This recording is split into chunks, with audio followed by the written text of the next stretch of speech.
Hello সবাইকে আরেকটি নতুন ব্লগ। ওই যে আগের দিন দেখলে ব্লগটাতে রুদ্রিকার একটু শরীরটা খারাপ হয়েছিল, যদিও ওর মেডিসিন চলছিল কিন্তু ফিট অ্যান্ড অ্যাক্টিভ ছিল। তো যাই হোক সেদিন রাতে তোর বাবাকে এসে দেখতে পাই, মতো ঘুমিয়ে পড়েছিল। পরের দিন সে বাবাকে দেখে কি আনন্দ। সে যাই হোক বাবা যা যা খেলনাগুলো দিয়েছিল দিওয়ালিতে, মানে ওর কাছে ওটা খেলনাই, আমাদের কাছে ওটা দিয়া মানে প্রদীপ। তো ওটা নিয়েও খেললো, আনন্দ করলো। মাঝে একটু শরীরটা একটু ডাউন হয়েছিল, যেহেতু কাশিটা প্রচণ্ড হচ্ছিল ওর, আর ওই কষ্টটা ওর কাশির জন্যই হচ্ছিল, বাকি সবই ঠিক ছিল।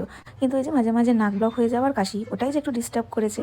তো যাই হোক সেই জন্য আর পুরোটা আর করা হয়নি, পুরো দিনটা এইভাবেই কেটেছে, ওকে নিয়ে ওর বাবাকে নিয়ে আনন্দ হাসি ঠাট্টা সমস্ত কিছু মিলিয়ে নিয়ে। কিন্তু বিকেলের দিকে আরেকটু নাকটা ব্লক হচ্ছিল, তাই দেখো কি সুন্দর ও নিয়ে নিল ড্রপটা, যেটার জন্য একটু বিরক্ত হয়নি, বিরক্ত করেনি।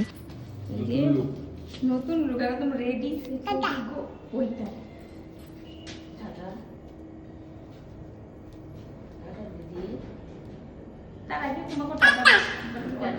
ছিল একটু বাইরে যাওয়ার, শীত তো চলে এলো, প্রায় প্রায় ধরে নাও পড়েই গেল। তো এবার কিছু কেনাকাটাও থাকে না, বিশেষ করে এই ছোট্ট মানুষটার জন্য।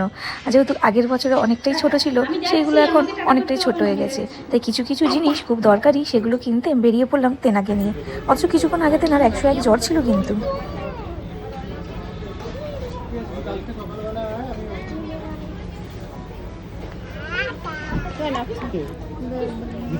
ডাটা এটা এখানে ডাটা নয়, উপরে।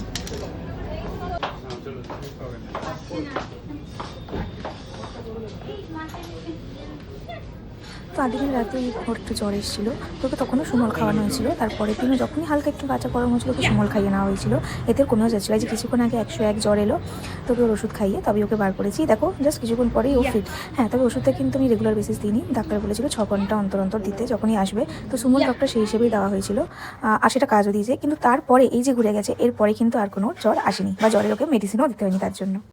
101 জ্বরের ওষুধ খেয়েও বেরিয়েছে এই যে। আর এখন দেখো যখনই ওই ট্রায়াল রুমে আসবে ওরাই শুরু হবে, ট্রায়াল রুম থেকে ও আর বেরোতে চাইবে না। তো কেনাকাটা করার পর আমরা বেশি রাত করিনি, ওকে নিয়ে ঘরে রওনা দিলাম। আর এই যে দেখো নিচে বিড়ালটার সঙ্গে খেলা করছে, কিন্তু কে তাকে ভয় দেখাচ্ছে ভগবান জানে।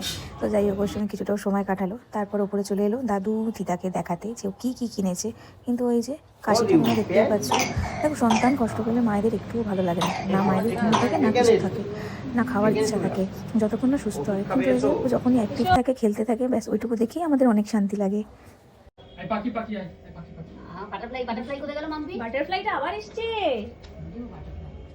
দেখা তো কোথায় বাটারফ্লাই? মাম্মা গুন্ডামি শুরু। গোপাল দাদার কাছে, গোপাল দাদা। ব্যাস ব্যাস ব্যাস। দারুণ লাগছে, নেমে যাচ্ছে।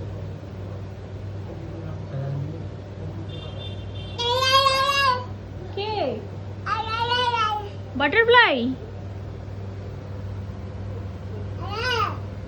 হ্যাঁ যাচ্ছে না, তুমি ডাকছো তাও যাচ্ছে না।